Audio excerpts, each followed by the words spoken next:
Welcome to Houston Sports Talk with your host, Robert Land. Thanks for checking into the best Houston sports podcast. And joining us is friend of the show, Sam Razz, whose Scott and Holman Podcast is the place to go for all things Houston Cougars. And Sam, great to have you back. And are you liking where the second-ranked Coogs are at this very moment? It's been pretty surreal this season. Obviously, I think a full season is usually judged on how you do in certain games in March, but it's been kind of surreal, even as great as this program has been in recent years, to see these small numbers that you've seen pretty consistently all season next to this Houston Cougar men's basketball team's name. Yeah, I want to get to a little bit of a concern for me at this point in just a second. But first, quick reminder that the best way to support us is subscribe and comment on YouTube. Listen to us on the run by subscribing on your favorite podcast app. But Sam, my major worry when I watch this year's team is it doesn't really look like a Kelvin Sampson team. They aren't built the way he wins. They aren't scrappy. They have too many offensive-minded players that aren't out there scrapping for rebounds. They're ranked 32nd in rebounding. And Sam, you tell me, this might be the worst rebounding Sampson team in, I don't know, 5 years at least. I don't know about that. I don't think they're the best at keeping opponents off the glass, though. That's never been the stronger side of the equation for Kelvin Sampson teams. I mean, this is still a team that's top 5 in offensive rebound percentage in the country. So I still think you have guys like Jarace Walker and Lonnie Roberts, and when he's on the floor, Javier Francis, who are quite good at it. And I know early in the season, Sampson said something not too dissimilar to what you just said about, if this team was a great rebounding team, it would have shown itself by now. I think he said it after a win in non-conference, but just hadn't been that satisfied with that portion. But he's also come back recently, or more recently, and talked about how this team can be a really good rebounding team. I will say it does win differently, but I think for me, the reason why I'm still very bullish in this team is that you're not going to be playing any NCAA tournament games at the Fertitta Center. You're not going to be playing any NCAA games against a lot of the opponents you've been playing. And I think you have a small sample size, but still a sample size nevertheless, of the Cougars going on the road into tough environments away from home and playing their best basketball, which is what every NCAA tournament game is going to be, just in some form or fashion. Although obviously if you get far enough, you'll be back in Houston playing at NRG. So it's a differently constructed Kelvin Sampson team. I'm not going to say they played perfect basketball for the entirety of the season, but I also think it's a team with a higher ceiling in certain areas that you need to be the last team standing than any Kelvin Sampson team prior has. Yeah, offensively, definitely this is the highest ceiling that we've seen. They've got Shed and Sasser and Tremont Mark and Jarace Walker, and you get all 4 of those guys, and that's usually pretty good. But I think it's under the radar for a lot of fans, and maybe I'm crazy for saying this, but losing Ramon Walker this year could be super costly once they get into the tournament. He was the quintessential Sampson type player. And honestly, if he were healthy, I don't know, this might be just blasphemy to some Houston Cougars fans, but I would have started him over Tremont Mark just to put another blue collar guy in the lineup with Juwan Roberts and bring Mark off the bench. So you have a little bit of a veteran offensive presence off the bench and somebody that is a little bit more dependable there. And I don't feel like you need this much offense in your starting lineup. What do you think about that? I mean, you're kind of playing Ramon Walker, and he was fantastic when he did get on the court, but you were kind of playing him last year out of necessity because you had basically seven or eight guys at that point, once you lost Mark and Sasser, that were capable of getting on the floor. I mean, he did a lot of great things. I think Sampson has said repeatedly that if he wanted to win a basketball game, the first guy he would choose is Ramon Walker. But we also saw in his 10 games of playing this year that he just didn't look like the same player, and he just wasn't giving you enough on the offensive end. I think we saw kind of an extra hitch in his shot, and he already had kind of a longer shooting motion, just wasn't looking the best there when he was playing or healthy enough to play prior in the season. So would definitely like to have had 2021-22 season Ramon Walker added to this group, but you didn't have that guy this year when he was healthy. So it's kind of, you'd like to have him. But I do think that Emmanuel Sharp, I think, hasn't gotten enough credit for the things he does besides being a guy who's going to bomb it from any part of the court. I think it's not a coincidence that Sampson has featured Sharp in some pretty critical moments of some of the recent wins. I think, go back a little bit, the Virginia game, Emmanuel Sharp was on the floor while the Cougars were pulling away from that one and winning in Charlottesville against certainly one of the better, I'd say 15, 20 teams in the country. And I think Kelvin Sampson really trusts Emmanuel Sharp more than I think the fan base at large really knows. And I think he's going to play a really big role on this team down the stretch, and is got critical minutes on Sunday. It hit a really big shot after Temple had gotten a 4-point play off a technical foul, goes in the other end of the floor and nails a three. I thought it was really cool that two of your biggest shots in the second half pulling away at Temple were from Jarace Walker and Emmanuel Sharp, two guys who are playing their first years in the court for this program. Yeah, you mentioned the name I was going to get to next, Jarace Walker. And if I'm a little concerned about the depth and rebounding with this group, I'm on the other end of the spectrum with Jarace Walker. His ability to take over the offense when they're sputtering, and his confidence, all of it's growing with every month you watch him play. What strikes you about what you've seen from him this year and in the last couple of months, actually? He's starting to become, and I say this in the most positive way possible, this is not usually a positive adjective, but he's becoming more selfish, and I think that's really good. I think part of his problem was he's this incredibly gifted freshman, but I think unlike a lot of really gifted recruits, he didn't come in with okay, this is my team kind of attitude. You guys are going to defer to me. I'm taking all the big shots here. He actually came with the opposite problem, that I think he didn't want to step on the toes of guys like Sasser and Shed and Mark and even Juwan Roberts, his friend and roommate, who'd been in the program for at least 2 or 3 years before him. I think he really, Kelvin Sampson likes to say, it's one of my favorite lines of his, that good offense is not a democracy.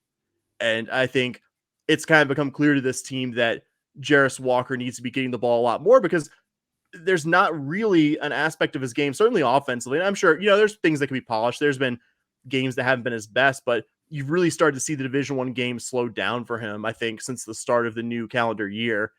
And I think he's had like 5 20-plus point performances in conference play after having, I think, one in non-conference play prior to that. Just has a perimeter shot, has a perimeter game that you just look at a guy his size and go, okay, this guy's going to be an absolute demon inside the paint, but may not have a good shot outside of it. And he, frankly, I think we 4 or 5 against Temple on Sunday, has an ability to completely take over a game in a way that you don't expect a guy who's 6'8", 240 and built like a Mack truck to do so. They're not putting him at the top of these mock drafts because they think he looks good in a basketball uniform. They're putting him there because, one, he hasn't played his best basketball yet, despite having some pretty sparkling performances here the last few weeks, but that his potential, the ability to do all the things that he could do on a basketball court, it's not usual for a guy who looks and is built like Jarace Walker. Yeah, there's been a couple of games recently in the last couple of weeks where it's just like he just takes the game over when the Cougs don't look like they're playing all that well, and you're like, oh no, they're in trouble. And the game on Sunday, there was a game, I think it was the one of maybe a week or two ago, where all of a sudden it's just like he runs off a bunch of points. He had that huge first half. I'm trying to remember who that was against, but those type of games are huge. And the one thing I think about with him, Sam, is once you get to the tournament, do you think he's their go-to guy when you need a bucket late in the game, or they still go to Sasser? Is it sometimes Jamal Shea? Like, who's the guy, or do they know yet? I don't know if they know yet, and I think it can be a multiple right answers to that question kind of situation. I think it really depends on what your opponents are doing, because I really do think recently you've seen a number of opponents just say, you know what, we're not going to let Marcus Sasser get his. We know that's not a perfect strategy, but if someone's going to beat us in this Houston team, it's not going to be Marcus Sasser. And kind of, I think you're probably seeing the opponent slowly realize that Jamal Shed is good enough in spots to do that. Jarace Walker, obviously good enough in spots to do that. I think Tremont Mark is going through a bit of a dry spot right now, but I think he's good enough. I think come crunch time in March, just like his freshman year, he's going to prove to be a guy who comes up big at big moments of the season. And I think that's what makes this Cougar team so scary and have such a high ceiling, that you can give, heck, Juwan Roberts, a guy who I think anytime he scored more than 5 points, last year, years before on the podcast, but wow, you see Juwan Roberts got 7 points in this one, really just probably your 8th or 9th best offensive player out of 8 or 9 guys in the rotation, has gone to just be quietly putting up 12 and 6 most games. It has become a guy, when they pass into the low post, your first reaction isn't like, oh my God, why are they passing to him? He's not going to make that shot. He actually has developed quite a solid post game too. So I think that's what makes this team so scary, is that there have been some doggone good Cougar men's basketball teams the past several years, but there was always at least one or two guys in the lineup to where you're just like, okay, he's in for his defense and rebounding. Don't know if I'd be wild about, I'm not going to even put the guys on blast, but wouldn't be wild about that guy taking a big shot at a big moment. And I think 1 through 5, you have your best lineup out there for this Houston team. You could really go to all 5 of those guys in a critical spot and not feel bad about it if you're a Cougar fan. I would say certainly Sasser and Walker at the top of that list, but I really do like the 1 through 5 in terms of offensive potential, in terms of taking a big shot more than I ever have under Sampson running this program. Yeah, the talent's there. It's just my concern, I guess, Sam, when I watch a team that Sampson's got all these offensive weapons, is sometimes they get very stagnant offensively. He's not a genius offensively as he is defensively and rebounding.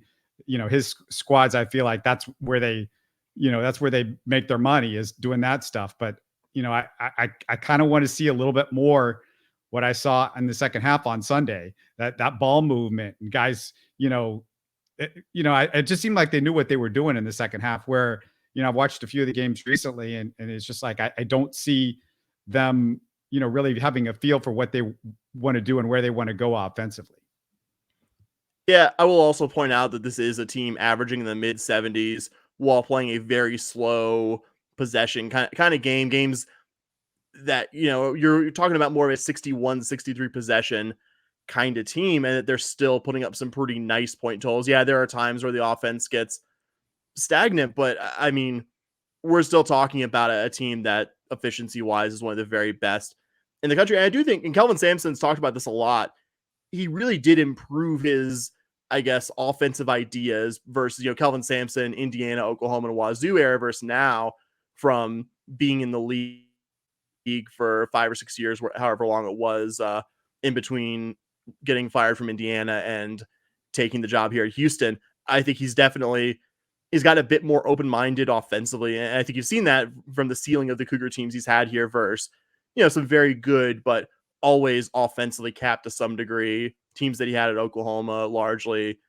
prior to this. So yeah, they've had some, I think, dry spells. They've had some moments where I don't think they played their best offense. I think the Temple game, your one conference blemish at this point, is I think, good example of that.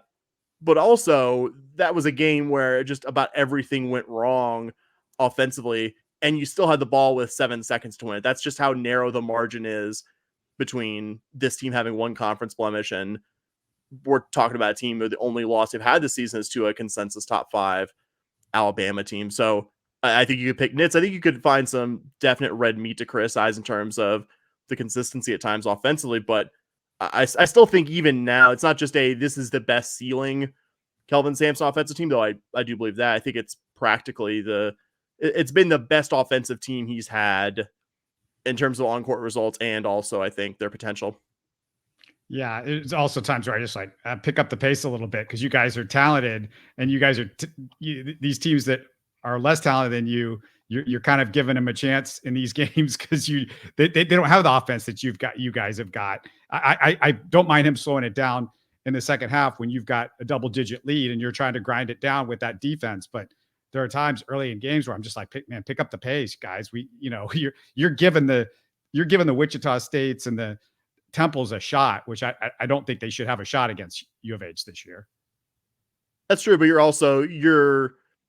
you're getting everyone's, I think, their highest adrenaline. Obviously, Houston for the last several years has been the name team on the schedule. It's not new this year that Houston's going into a lot of these buildings and being probably the best team that opponent has seen in conference, and at least in some cases, the best team that's coming to their arena period that year. But you're also, I mean, I think the weird contrast is you're getting all these people's best shot. You're the game of the season for basically everybody in the schedule. And in those situations, the team's done quite well. Like, there's not really, I mean, I guess Wichita got a little hairy at times, but that's your worst road performance. And that was still a 9-point win where it was never really in doubt the last 4 or 5 minutes of the game. That's been kind of the crazy part, is some of the home performances you'd kind of, expect, okay, you go into Cincy, you describe the game at the Fertitta Center, and it's just like, okay, well, they go up 11, they come out just shooting the lights out. That sounds every bit of it like you going into a hostile arena, and yet it's happening at the Fertitta Center, which has kind of been the weird thing this year is that this team, year on year, different players, has been so consistently excellent at home. Not so much the case this year, but this very well might be the best team on the road in the country as well. So that's kind of a weird contrast, which I kind of said at the top, I guess is good considering postseason you're going to be playing away from your arena, but it has been kind of weird. It's been kind of hard to pinpoint why this team has struggled at home more than the last several, despite I think by all accounts being the highest ceiling team, certainly the highest ranked team that Samson's had here. Yeah, definitely a lot of good points there. And yeah, they are the Super Bowl for a lot of teams. Want to switch gears a little bit because the Cougs moved to the Big 12, got very real with the announcement of the Big 12 football schedule. What was your reaction when you saw that? I liked it. If I had anything I didn't like about it, but I kind of expected this. I was hoping to avoid the two AAC programs, not because of any animus that we have towards Cincy and UCF. You want to see as many new faces as possible. And in UCF's case, we've been sharing a conference with them since 2005, Cincy off and on over the last 30 or so years post Southwest Conference in this program. So that may be the only thing that I wasn't thrilled about with it, but only 2 games outside of Texas the entire season. That's really cool considering how since 1996, this team has been in some level of far-flung conference. Having to travel out of state for nearly all of your road conference games is kind of a bummer. I think exciting to get the Longhorns, the Burnt Orange School in Austin, to come to TDECU Stadium for what I'm sure will be the only time, as long as I live on this earth, that they will even deign the thought of, in this case, by conference obligation, having to go on campus and play U of H in their own stadium. I think that's really cool. Opening not just U of H's conference slate, but the Big 12 schedule next year against the national runner-up. That's really cool. And even the 2 out-of-state road trips, one of them is to K-State, which just won the Big 12 and has proven themselves to be a pretty good program over the last few decades. It's just very different to see all these name brands, not just the Longhorns, not just I get Texas Tech or Baylor, but just seeing a Big 12 schedule versus the AAC, which, God bless it, was a much better league than Conference USA. It was a good platform for U of H to go from where we are now to where we'll be here in the coming years. But I think just a whole other excitement level for those opponents coming to town. And you guys said it in your show. Might want to get those season tickets with Texas coming in, because those tickets are going to be pretty expensive and hard to come by, I assume. U of H will make it, I'm sure, as hard as humanly possible to get a ticket to that game, and I actually completely support them in that endeavor. You gotta do what you gotta do to keep your stadium from being 65% burnt orange. Absolutely. And we'll just finish off by I want to know what's going on with the show. What do you guys got coming up? We know you're going to be talking a lot of Cougar basketball, but tell us about what else is you're excited about and looking forward to in the next couple of months. Yeah, obviously March Madness coming up next month. That's going to be really exciting. We got the bat and ball sports kicking off here in the next couple weeks. Hoping for a Cougar baseball that could actually really be in the baseball postseason. We're pretty excited about that. Potentially Cougar track and field, obviously. Always really exciting stuff over there. The first year of Carl Lewis and Will Blackburn running that program, succeeding Leroy Burrell, who took the same job at Auburn during the summer. And we've also been putting out premium content, which I've been really excited about. Just you do a weekly show. You try to do a weekly show where you give all the stuff in the athletic department attention. You sometimes don't have, I guess, the bandwidth to really dig in on a topic. Obviously, we just got done talking about the Big 12 schedule. We talked on the regular pod about the Big 12 schedule, but you talk an hour and some change about the Big 12 schedule, and you have to fit in basketball and all that stuff. You're talking a 2.5, 3 hour show, and that's just, no one wants to listen to that much in one episode. You're just going to get even the most devoted fans tuning out about an hour and a half into that. So I think doing the premium shows have allowed us to not just put a little more money in our coffers, but to actually really focus on some of the topics that maybe we have time to address on a surface level, give our most basic thoughts, but to actually really dig into all 12 games like we did this past Friday. Have had a good couple interviews in there as well, maybe stuff we didn't have time for in the regular show. A breakdown of the 2022 football season. I decided, against my better judgment, to review every single game of the past football season. Takeaways, really looked at the 2023 football signing class as well. So a whole lot of great topics there. Patreon.com/SH podcast. If you know what, like these guys, seem like they're doing something pretty cool, but I'm not sure I'm ready to give them money. Totally understand that. We are on all podcast platforms, Apple, Spotify, Google, Stitcher. If you have a podcast app of choice, there's a very good chance we're on the Scott and Holman Pawdcast, PAWDcast, as you can see on screen right here, because we love nothing if not Houston Cougar sports and just making the lamest puns humanly possible. Absolutely the best Houston Cougar podcast you're going to find, and the most extensive. They don't just do football and basketball. They give everybody some love, and that's fun to see. And it's always great to have you on the show. And tell Dustin I said hello. Tell him we missed him, but we'll do this again sometime soon. Thanks a lot. Hey, absolutely, Robert. Thanks for having me. You're too kind, as always.